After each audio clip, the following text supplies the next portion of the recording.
Bonjour à toutes et à tous. Aujourd'hui, on découvre un nouveau domaine scientifique grâce au témoignage de Céline Géga. Madame Géga a fait des études en physique-chimie à l'École normale supérieure de Paris-Saclay et à l'Université de Paris-Saclay. Ensuite, elle a obtenu un doctorat en chimie des matériaux. Elle est aujourd'hui ingénieure de projet structurant à l'Université Paris-Cité. C'est un métier peu connu qu'elle va nous présenter. Cela serait une belle découverte pour nous et vous verrez, elle l'exerce avec beaucoup d'enthousiasme.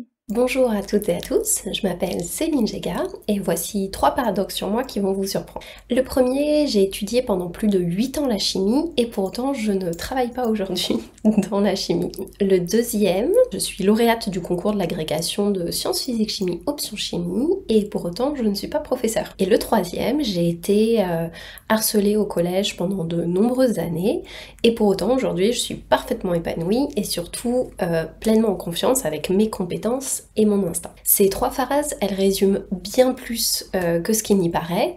Alors installez-vous, on rembobine et je vous explique tout. J'ai grandi en Bretagne, à Saint-Brieuc. Mon père est commercial et ma mère était professeure de physique-chimie et actuellement graveuse sur verre. Et très tôt, en ce qui me concerne, j'ai eu envie d'enseigner. Mon premier élève d'ailleurs, ça a été mon frère, à qui j'ai enseigné les multiplications avant même qu'il les voie en classe. Je me souviens également demander à ma mère si je pouvais l'aider à corriger ses copies, tout ce genre de choses. Le monde dans l'enseignement me fascinait. Au lycée, j'ai eu un vrai coup de cœur pour la chimie et je me suis donc fixé un objectif clair qui allait être obtenir l'agrégation de sciences physiques chimie option chimie. Mon parcours après le baccalauréat, il se résume en 3 grandes étapes. La première, ça a été une classe préparatoire, à savoir l'APCSI puis l'APC au lycée Rabelais à Saint-Brieuc en 2 années. J'ai passé les concours, certains différents, notamment pour les écoles d'ingénieurs, etc. Mais ce qui me faisait vraiment envie, c'était d'intégrer l'École normale supérieure Paris-Saclay pour pouvoir préparer le concours de l'agrégation dans la formation qui prépare à ce concours. J'ai eu la chance de pouvoir intégrer le magistère de physico-chimie moléculaire qui est sous l'École normale supérieure Paris-Saclay et l'Université Paris-Saclay et qui est un parcours qui se déroule en 3 ans. En effet, il est constitué d'une licence 3, d'un master 1 et d'un master 2 qu'on fait absolument où on veut. C'est un parcours qui est renforcé en chimie mais également en physique. Une licence 3 et un master 1 qui sont assez généralistes et puis un master 2 qui est pour ma part j'ai effectué à Sorbonne Université en chimie des matériaux. La 3e grosse étape de mon parcours après le baccalauréat, ça a été d'intégrer la préparation à l'agrégation de sciences physiques chimie option chimie à l'École normale supérieure Paris-Saclay, ce qui m'a permis de préparer le concours, d'obtenir également un autre master 2, qui est un master 2 en formation à l'enseignement supérieur. En ce qui concerne l'agrégation, je l'ai obtenu, donc c'était incroyable, c'était une grande fierté pour moi parce que ce parcours était un parcours qui était extrêmement exigeant. Pourtant, malgré cette réussite, j'ai choisi un autre chemin. Parce que réussir, ça ne veut pas toujours dire suivre la voie attendue. Ça a été quelque chose qui a été très compliqué pour moi à l'époque à comprendre, à ressentir. Mais aujourd'hui, je suis totalement en adéquation avec ça, totalement sereine avec mon choix. Et je vais vous expliquer pourquoi. Imaginez, après l'agrégation, je commence un doctorat pour préparer un futur poste en classe préparatoire parce qu'on me fait comprendre à l'époque qu'il y a tellement peu de postes pour la chimie qu'un doctorat est vraiment un gros plus. Donc pleine de bonne volonté, je me lance dans un doctorat, je fais ma recherche, j'enseigne aussi dans les formations à l'agrégation de sciences physiques chimie, option chimie et option physique. Je participe aussi à des séminaires, je vais chez des collègues dans d'autres laboratoires, je m'implique dans la vie du laboratoire, je m'implique dans la vie de l'établissement. Et puis, au bout de 2 ans de tout ça, crise existentielle.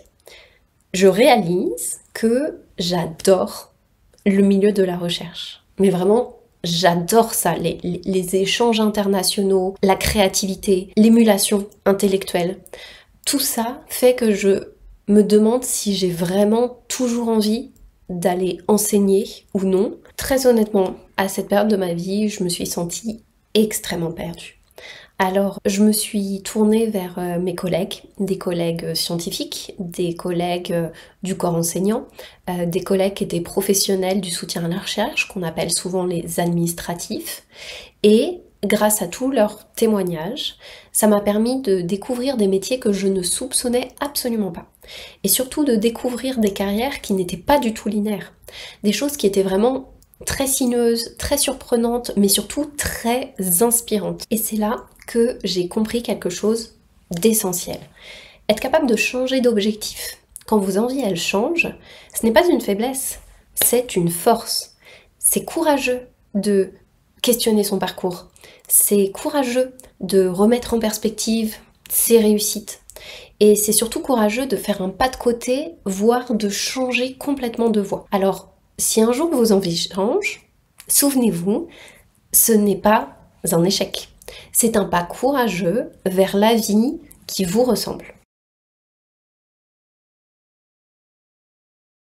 Alors aujourd'hui, je suis ingénieure de projets structurants à l'Université Paris-Saclay au sein de la direction de la recherche, de l'innovation, de la valorisation et des études doctorales qui s'appelle la DRIV. Mon métier, c'est d'imaginer, de monter et de piloter des projets stratégiques qui font évoluer l'université pour qu'elle réponde aux grands défis d'aujourd'hui. Derrière ces projets, il y a une idée qui est simple, à savoir mieux former les étudiants et les étudiantes, encourager la recherche en lien avec la société et créer des collaborations utiles, bien évidemment avec d'autres universités, mais également avec des centres de recherche, des institutions publiques et des entreprises. Ces projets que je gère, qu'on appelle projets structurants, puisqu'ils permettent de repenser l'université à la fois dans sa recherche, dans sa formation, dans son innovation, dans ses services, eh bien il faut intervenir une multiplicité de personnes.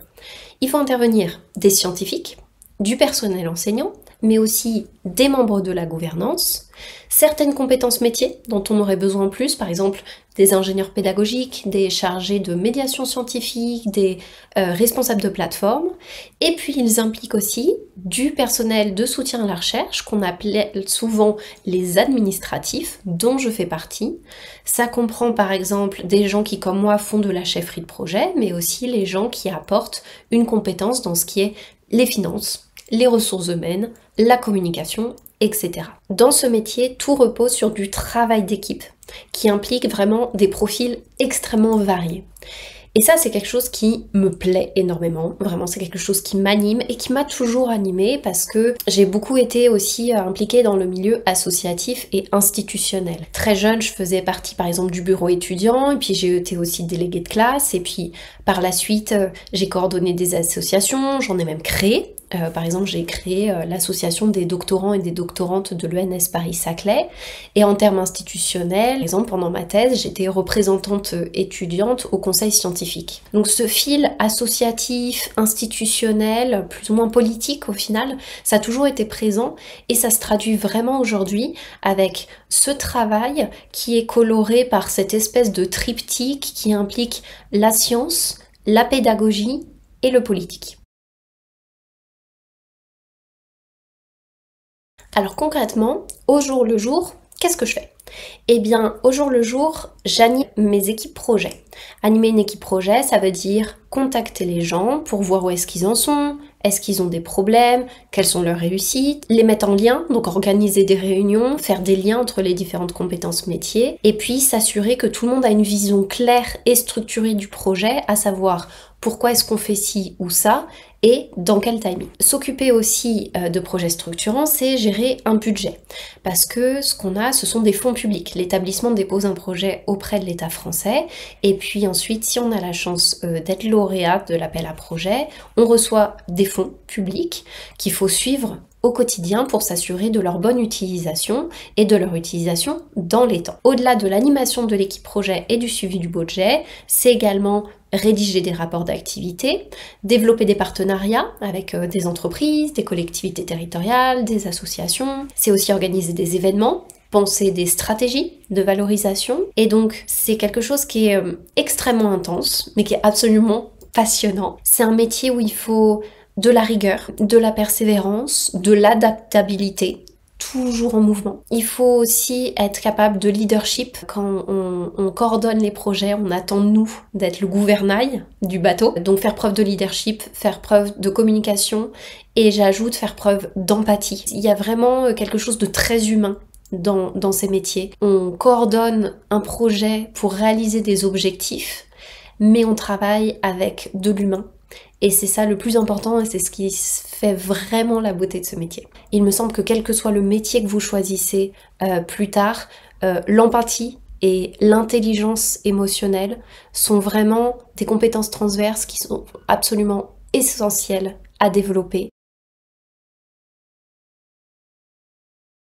Puisqu'on parle d'humain, j'en profite pour revenir sur quelque chose que j'ai mentionné dans mon introduction. Au collège, j'ai été victime pendant plusieurs années de harcèlement scolaire. C'était une expérience bien évidemment extrêmement désagréable. Néanmoins, c'est quelque chose qui a développé en moi une grande résilience. Avec le temps et en accumulant des réussites dans ma scolarité, puis dans ma vie professionnelle, également dans ma vie personnelle, j'ai appris à croire en moi et à suivre mon instinct. Je vous raconte ça aujourd'hui pour vous dire que si vous traversez des moments difficiles, sachez que vous pouvez avancer. De vous à moi, d'une personne qui a vécu du harcèlement scolaire, à vous qui peut-être malheureusement êtes en train d'en subir, je vous promets que vous pouvez avancer. Appuyez-vous sur vos réussites. Appuyez-vous sur les personnes en qui vous pouvez avoir confiance, appuyez-vous sur ce qui vous anime et surtout, demandez de l'aide. Ça demande beaucoup de courage de partager sa vulnérabilité, qu'on soit enfant, adolescent ou adulte. C'est difficile pour tout le monde de partager quelque chose qui nous met en échec et qui nous met dans la douleur. Mais néanmoins, demander de l'aide, c'est absolument pas une faiblesse, c'est une grande force. Alors, de vous à moi, je vous souhaite plein de courage. Gardez à l'esprit que demander de l'aide, c'est un grand signe de force et souvent c'est une étape essentielle pour aller mieux. Alors si ce segment de la vidéo résonne en vous, je vous souhaite plein de courage et j'espère que ça va aller mieux. Ce segment est particulièrement adressé aux jeunes femmes, celles qui se reconnaissent comme telles. Je vous apprends rien en vous disant qu'en tant que femme, nous devons répondre à de nombreuses injonctions, souvent contradictoires, et faire face parfois à des comportements et des remarques sexistes. Par exemple, dans mon cas, on m'a déjà dit « Ah bah voilà, avec un sourire, c'est tout de suite mieux ». On m'a aussi dit « Tu es la touche-charme de l'équipe ». Mais aussi, sur quelque chose de différent que le physique, on m'a déjà dit « Mais tu t'entends parler, je vaux tant d'argent, c'est quoi ce discours ?» Ces remarques m'ont appris à trouver des stratégies pour m'affirmer et avancer malgré les stéréotypes. Toutes ces stratégies, tous ces retours d'expérience sont bien sûr très facilement trouvables sur internet, dans de la documentation littéraire, etc. Mais toutes les occasions sont plutôt bonnes pour le rappeler, donc en voici quelques-unes qui me semblent être très utiles d'après mon expérience. Première chose, défendez vos idées et n'hésitez pas à utiliser le terme non. Si on vous interrompt, finissez votre phrase. Si vous souhaitez vous positionner en tant que leader, faites-le. Globalement, exigez le respect qu'on vous doit. Deuxième chose, partagez vos réussites. Mettez en avant vos compétences et vos succès de manière claire, illustrée et régulière. Cela augmentera votre visibilité et votre pertinence. Troisième chose, exprimez vos ressentis et soyez dans l'empathie. Dans un quotidien professionnel qui est souvent centré sur l'efficacité, partager ses émotions et savoir écouter celles des autres ramène de l'humanité dans tout ça et renforce les liens. L'intelligence émotionnelle, c'est une compétence clé dans toute carrière. Quatrième chose, demandez ce dont vous avez besoin. Que ça soit de l'aide, une augmentation ou des ressources supplémentaires, ne supposez pas que les gens vont deviner ce dont vous avez besoin. Donc faites régulièrement le point sur vos objectifs et allez chercher les conditions nécessaires à votre épanouissement. Voilà quelques éléments de mon parcours avec ses réussites, ses doutes et quelques virages. Ce que j'aimerais que vous reteniez, c'est que votre chemin vous appartient. Vos envies et vos objectifs, ils peuvent évoluer. Remettre vos choix en question, ce n'est absolument pas faire preuve de faiblesse, c'est au contraire faire preuve de courage et de lucidité. Croyez en vos compétences, appuyez-vous sur vos réussites et les gens qui vous soutiennent et osez faire les pas qui vous ressemblent. Parce qu'au final, réussir, c'est construire une vie qui nous ressemble vraiment. J'espère qu'à travers cette vidéo, vous avez découvert de nouvelles choses. Si cela vous a inspiré ou vous a permis de vous sentir soutenu, j'en suis absolument ravie. Je vous souhaite plein de courage pour la suite, que ce soit pour votre scolarité mais aussi votre vie personnelle. Merci de m'avoir proposé de faire partie de cette série de vidéos et si on se croise par la suite, eh ben écoutez, ça sera avec grand plaisir. À bientôt peut-être.